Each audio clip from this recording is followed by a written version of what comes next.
Need some party drink ideas or just refreshing drinks to make at home? I got one of my favorite simple vodka recipes just for you. Stick around.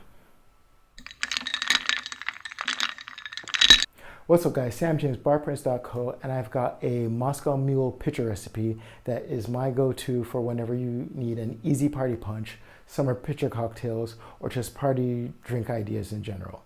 Now, if you're new to this channel and you're looking for the best advice in all things cocktail and bartending, go ahead and hit the subscribe button and don't forget to click the notification bell to make sure you never miss a new video when it comes out.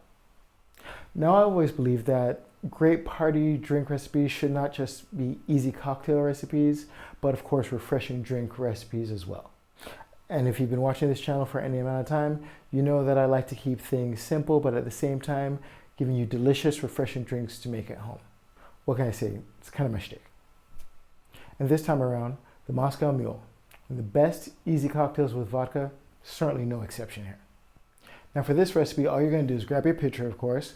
You're going to go with 2.5 ounces of fresh lime juice, about 10 ounces of vodka, and then 20 ounces of ginger beer. Now, if you're planning something and you're looking for some more great pitcher recipes, you can check out these two videos right here. And of course, I'd actually love to hear from you guys. What are some of your favorite party drinks, pitcher recipes, things like that? Go ahead and drop it in the comments below and let's share it with the rest of the community so we can all get in on the action. Now, once you've done that, go ahead and add a large ice cube to your pitcher and give it a nice gentle stir. When you're ready to serve it to your guests, you can go ahead and fill your glass or your cup with ice. Now you can use a traditional copper mug, a Moscow Mule mug, which keeps the drink cooler longer. It's this mug right up here. Or you can just go ahead and use a rock glass with ice like I'm doing right now. It works just as well.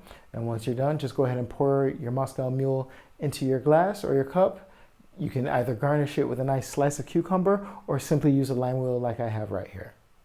Now, just in case you may be saying to yourself, why not just add all the ice to the pitcher, stir that in, and then go ahead and pour that out into the glass? Well, you can check out this video right here as to why I'm so particular about the how, the when, and the why of how you add your ice and serve it to your guests, especially when it comes to large format drinks. And there you have it, my Moscow Mule pitcher. Easy punch for party, one of my go-to party drink recipes. Now, if you're looking for products to help you upgrade your bar skills, go ahead and head over to barprints.co and check out what we have over there. If you haven't already, go ahead and download the Barprints cheat sheet, free PDF download. Link is in the description below. Help take you from a beginning bartender to pretty much a pro in under 24 hours. Finally, if you enjoyed this video and you found it helpful, and I hope you have, please go ahead and give it a like and share it with your friends. If you're looking for some more great cocktail ideas and bartending advice, go ahead and check out these videos right here. And I'll see you in the next one. Cheers.